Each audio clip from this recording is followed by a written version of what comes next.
Pulse wave का extension sub division होकर के जाता है तो उसके बाद का करेक्शन किस पैटर्न या किस फॉर्म में होने की संभावना है। कोई भी एक इम्पल्स वेव कंप्लीट करता है तो उसके बाद का करेक्शन कितना रिट्रेसमेंट कर सकता है या कितने समय तक नीचे रहने की संभावना है।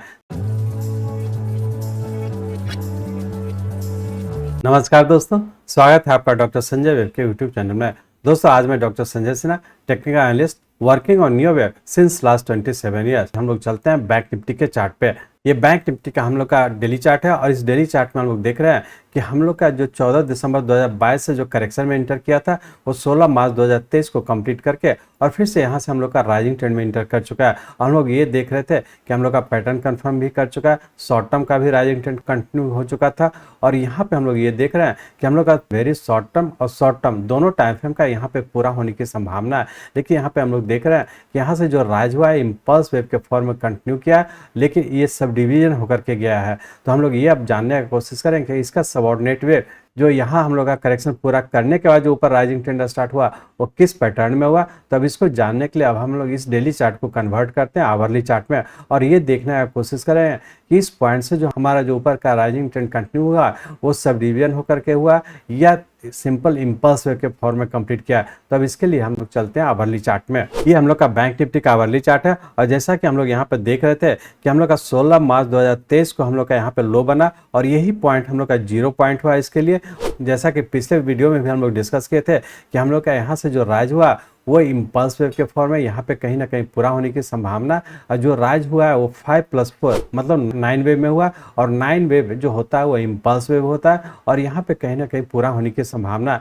तो हम लोग ऐसा कर सकते हैं कि यहाँ से जो 16 मार्च 2023 से लेकर के अभी जो कंटिन्यू है ये सब डिवीजन होकर के ऊपर की ओर कंटिन्यू है और अभी भी ऊपर रहने की संभावना है। क्योंकि यहाँ पे हम लोग देख रहे हैं कहीं भी किसी भी टाइम फ्रेम का अभी पैटर्न कंफर्म नहीं किया तो हम लोग कह सकते हैं कि अभी भी ऊपर रहने की संभावना है। लेकिन अब जब हम इसको वेव काउंट करते हैं तो हम लोग यहाँ से कह सकते हैं कि यहाँ पे हमारा 0 पॉइंट है और ये हमारा 1 2 3 4 5 6 7 8 और 9th वेव जो 5+4 9 के बराबर होता है। तो हम लोग ऐसा कर सकते हैं कि यहाँ पे एक इम्पल्स वेव कंप्लीट होने की संभावना है। लेकिन यहाँ पे हम लोग देखें कि छोटे टाइम फ्रेम का जैसा यहाँ पे पैटर्न कंफर्म होना चाहिए था वो नहीं हुआ।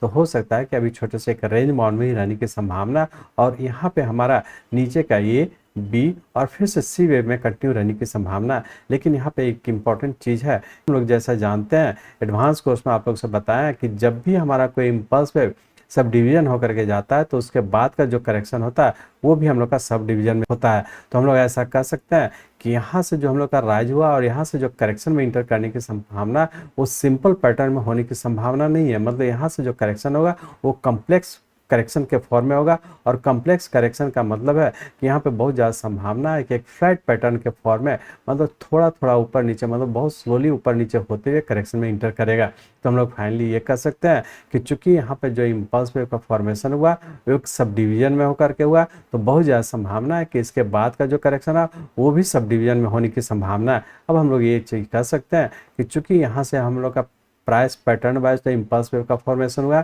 लेकिन इसका जो टाइम लगा है यहाँ से जो हम लोग का जो टाइम था वो 38 डेज लगा। मतलब हम लोग का वेरी शॉर्ट टर्म और शॉर्ट टर्म दोनों टाइम फ्रेम का यहाँ पर राइजिंग ट्रेंड कंप्लीट किया है। तो बहुत ज़्यादा संभावना है कि फिर से हम लोग का जो करेक्टिव होगा वो वेरी शॉर्ट टर्म का करेक्टिव फॉल होगा।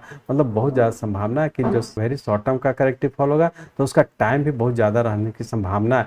तो हम लोग ऐसा कर सकते हैं कि यदि प्राइस वाइज देखें तो यदि हम लोग यहाँ से 0 पॉइंट से लेकर के इस 9 पॉइंट तक के हम यदि रिट्रेसमेंट लगाते हैं तो इसका पूरा का 38.2% मिनिमम आने की संभावना है। तो 38.2% जो होता है यहाँ पे 5,531 पॉइंट का डिफरेंस है और इस 5,531 पॉइंट का जब डिफरेंस देखेंगे और उसका रिट्रेसमेंट निकालेंगे तो हम लोग ऐसा कर सकते हैं कि बहुत ज़्यादा संभावना है कि इसका प्राइस कम से कम भी हमारा 42,000 तक नीचे आने की संभावना है। क्योंकि इसका पूरे का राइज का 38.2% 42,000 के आसपास आता है। तो बहुत ज़्यादा संभावना है कि करेक्शन में टाइम भी हमारा बहुत ज़्यादा लगने की संभावना। अब हम लोग थोड़ा सा टाइम को भी कैलकुलेट कर लेते हैं कि चूंकि हम लोग का यहाँ से जो राइजिंग ट्रेंड स्टार्ट हुआ वो 38 डेज में हुआ। तो यदि 38 डेज का हम लोग यदि 38.2% या 61.8% भी कहें तो 61.8% हमारा 21 के आसपास आता है। तो हम लोग ऐसा कर सकते हैं कि अभी बहुत ज़्यादा संभावना है कि 2 से 3 सप्ताह हम लोग का करेक्शन में रहने की संभावना है और उस करेक्शन के तहत नीचे 42,000 भी आने की संभावना है। लेकिन चूंकि अभी पैटर्न कंफर्म नहीं किया तो पैटर्न कंफर्मेशन का वेट करेंगे। जैसे ही हम लोग का नीचे का पैटर्न कंफर्म कर जाता है, मतलब इस पॉइंट से नीचे आ जाता है, तो फिर से नीचे करेक्शन में इंटर कर जाने की संभावना है, जिसकी संभावना बहुत ज़्यादा है। तो हम लोग ऐसा मान सकते हैं कि हम लोग का 9th वेव यहाँ पूरा करके फिर से करेक्शन में इंटर करने की संभावना है।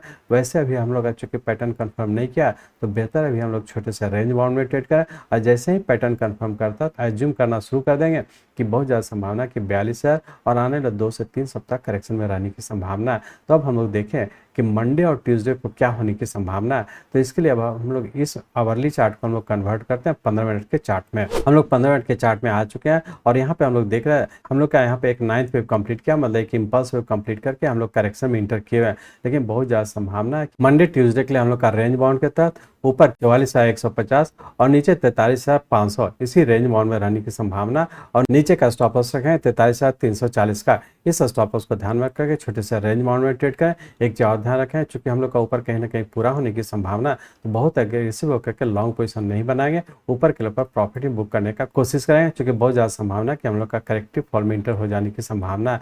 तो अब हम लोग देख लेते हैं कि वीकली पॉइंट ऑफ व्यू से क्या होने की संभावना है। तो चलिए अब लोग फिर से हम लोग चलते हैं आवरली चार्ट में। हम लोग पुनः आवरली चार्ट में आ चुके हैं। तो हम लोग यहाँ की वीकली पॉइंट ऑफ व्यू से हम लोग ये कर सकते हैं कि हम लोग का यहाँ पे एक इम्पल्स वेव कंप्लीट होने की संभावना और फिर से पूरे जो राइज हुआ उसके करेक्शन में इंटर करने की संभावना है। तो पूरे वीक के लिए हम लोग कह सकते हैं ऊपर 44,250 और नीचे हो सकता है कि 43,000 इसी रेंज बाउंड में रहने की संभावना। छोटा छोटा ट्रेड करेंगे और चूंकि हम लोग का वेरी शॉर्ट टर्म का जो नीचे का हम लोग का स्टॉप लॉस है 42,582 का, इस स्टॉप लॉस को ध्यान में रखेंगे। वेरी शॉर्ट टर्म का यदि ये कटता है तो फिर से हम लोग 42,000 या फिर 41,800 इसी रेंज बाउंड में नीचे आने की संभावना है। तो हम लोग इसका वेरी शॉर्ट टर्म के इस स्टॉप लॉस को ध्यान रखें, 42,582 का नीचे का स्टॉप लॉस रखें।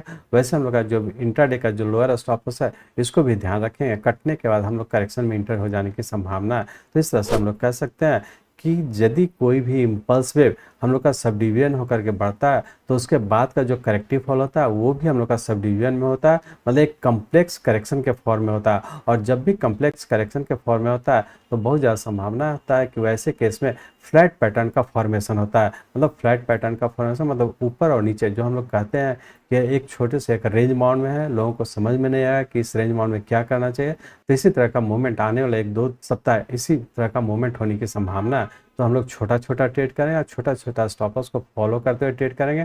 क्योंकि करेक्शन में है तो छोटे छोटे ट्रेड करने का ही कोशिश करेंगे। एक चीज और ध्यान रखेंगे, क्योंकि हम लोग का यहाँ से जो राइज हो रहा है उस राइज का करेक्टिव फॉल हो रहा है। तो यदि वेरी शॉर्ट टर्म और शॉर्ट टर्म का लॉन्ग पोजीशन बनाना चाहते हैं तो उसको ध्यान रखें। जब हम लोग का 2 से 3 सप्ताह बीत जाएगा उसके बाद जब भी हम लोग का करेक्शन नीचे कंप्लीट करके ऊपर का पैटर्न कंफर्म करें उसका फिर से हम लोग लॉन्ग पोजीशन बनाना शुरू कर सकते हैं।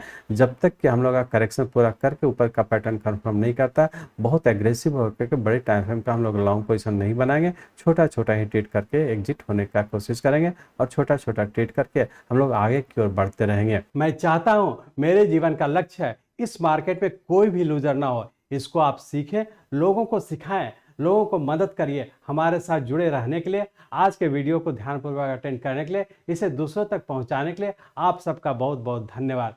जय हिंद।